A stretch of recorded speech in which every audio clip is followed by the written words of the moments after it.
Diego Armando Maradona will go down in history as one of the greatest footballers to grace the game. His storied footballing career does not have the same goals and assists Pele, Lionel Messi and Cristiano Ronaldo have to their names. However, it was an eventful path that took him on a whirlwind ride that glossed newspaper headlines for every action he took on and off the pitch. His story is one of the rags to riches ones, and all the pitfalls that come with superstardom. It's a Shakespearean play in action, where he is both the hero and the villain, rising to the heights that were unimagined for a football player and then crashing down thanks to his own actions. It begins in the slums of Villa Fiorito, where he was born to Diego Sr. and Doña Tota, the fifth child after 4 daughters. By the time he would take to the streets with his football in tow, the family will call upon 8 children in total. And when Maradona would start playing for Argentinos Juniors, he was already taking care of this huge family, all at the age of 16. The responsibilities of looking after your close family from a young age weighed heavily on him, on both Diego the boy and on Diego the man. It's not an easy concept to comprehend for audiences of these days, but can be likened to people who went through the economically downtrodden Argentina with similar fates. These are the people whom Diego brought joy to. Before the media allures began, these are the people who had the pleasure of watching the rise of Maradona into a footballing legacy. Putting ourselves in the shoes of these people makes us understand why every Argentine prodigy is likened to him. The Albiceleste continues to be lined up by players who share a similar backdrop. The stage is set for them to match the heroics of Maradona, the Argentinian god. In some parts of the world, Maradona is a deity, a saint. This is what makes Maradona an enigma to understand to Western audiences. How can someone who was marred by a high-profile drug abuse and paternity test scandal still be held on such a pedestal? It makes for interesting reading, and it all begins with his humble beginnings at Villa Fiorito, the Buenos Aires slums where he came from, and the place he vowed never to return. The 2-kilometer-long water runs weighed heavily on him all throughout his life. The disgust about his earlier conditions, where he carried buckets, was palpable, but according to him, it is also the reasoning for his physical build, the reasoning behind his phenomenal attributes. It was in the Villa Fiorito slums that Diego got his first ball and began on his footballing journey. If he had to start with all the variables stacked against him, this was the place to be. A stone's throw from the capital, but without any of the luxuries that came with it. After a 7-year love affair with his birthday ball, Maradona was taken in Los Cebollitas, a youth team of Argentinos Juniors. It was here that his legend began to be forged. The youth team was a stepping stone, but with a 136-match unbeaten run, all thanks to a pint-sized force of nature, there was a buzz about his arrival at Villa Generalmente. Argentino Juniors did not have the same pedigree as other capital clubs Boca Juniors and River Plate, but Will was renowned for his adherence to his footballing philosophy. This is where Maradona was made into the global player audiences cherished. During his time there, he exhibited rawness of his game, where he would dribble too much, try too many tricks, show off with the ball at his feet, get hacked down and start the process again. This was also the place where he would go for the outrageous from the get-go. A goal from close to the corner flag in his debut game will forever be remembered.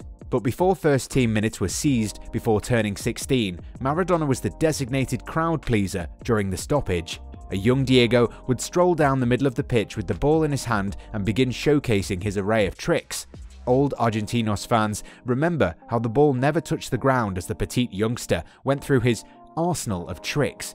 There are videos of Maradona warming up with the ball in 1989 without a care in the world while donning Napoli colours.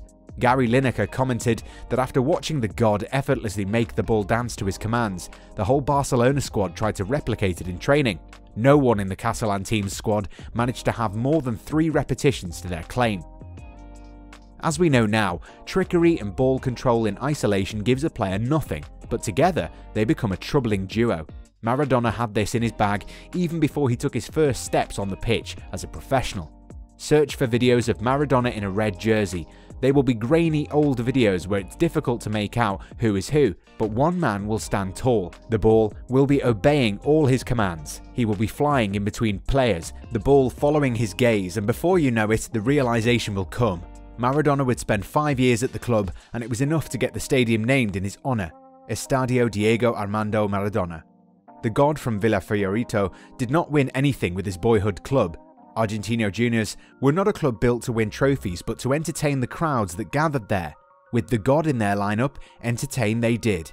They became a force to be reckoned with, but it shows there is more to winning trophies than the best player in the world. However, it was during these initial forays that Maradona's troubled love affair with the Albiceleste would have come forward. Maradona was a full international in February 1977. He was supposed to be in the team that shocked the world and claimed world honours a year later in front of a home crowd. Ernst Happel's men were defeated 3-1 at the Monumental, but a certain young Argentine was left in bewilderment why he was not there celebrating in the dressing room. International acclaim would follow him. The 1979 FIFA World Youth Championship was secured a year later, and his heroics in 1986 will never be forgotten. He's one of 2 players to win the Golden Ball at both the FIFA Under-20 World Cup and the FIFA World Cup, the other being another pint-sized Argentine who has lived in his shadow but has forged his own identity, of course, Lionel Messi. Despite this, Maradona always held Cesar Luis Menotti for his absence in 1978. Playing football was natural for Diego, but playing for the Albiceleste was his ambition, and every missed opportunity was remembered.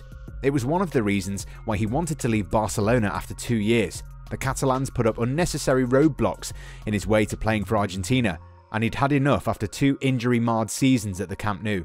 Maradona's time at Camp Nou deserves separate attention, and we've yet to leave Argentinos Juniors.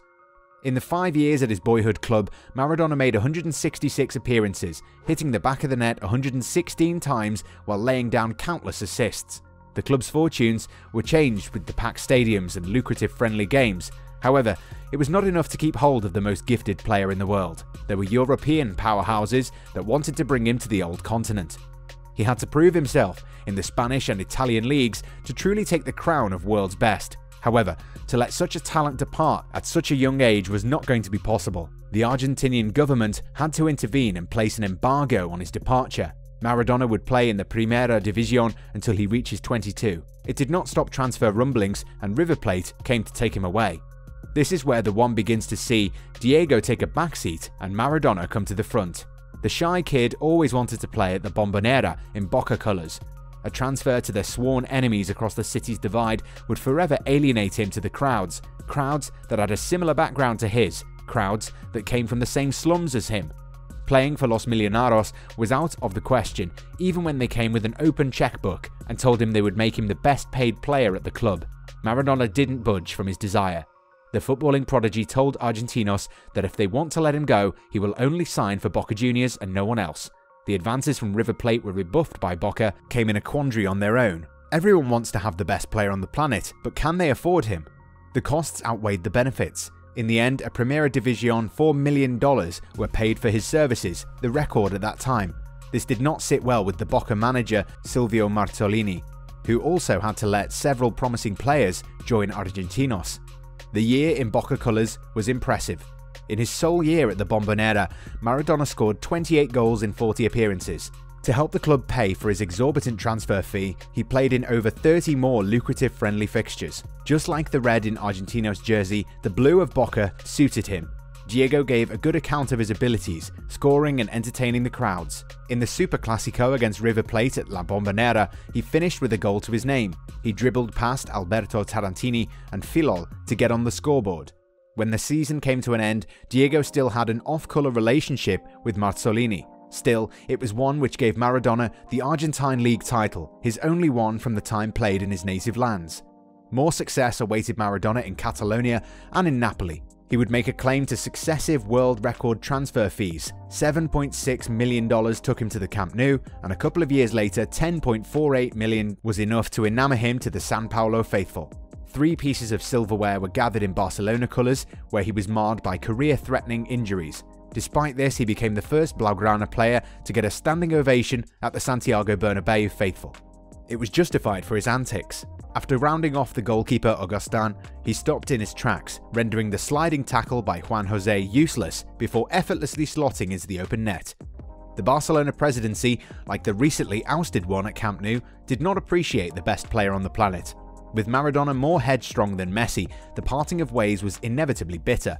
He would have had more success in Napoli colours, where he took the southern Italy side to 2 Serie A titles, a Coppa Italia, the UEFA Cup, and Supercoppa Italiana. The love affair with the Neapolitans began immediately. A 75,000-strong crowd thronged São Paulo the day of his unveiling. The roads leading to the stadium were blocked since midday as the city was waiting for him. Diego Maradona's star was forged in Argentino Juniors. There, he was a mythical entity that was praised by everyone who had the opportunity to see him. Cross-country and continental trips were made to see what all the fuss was about him. No one who made those trips returned empty-handed. Such was his gift on the pitch.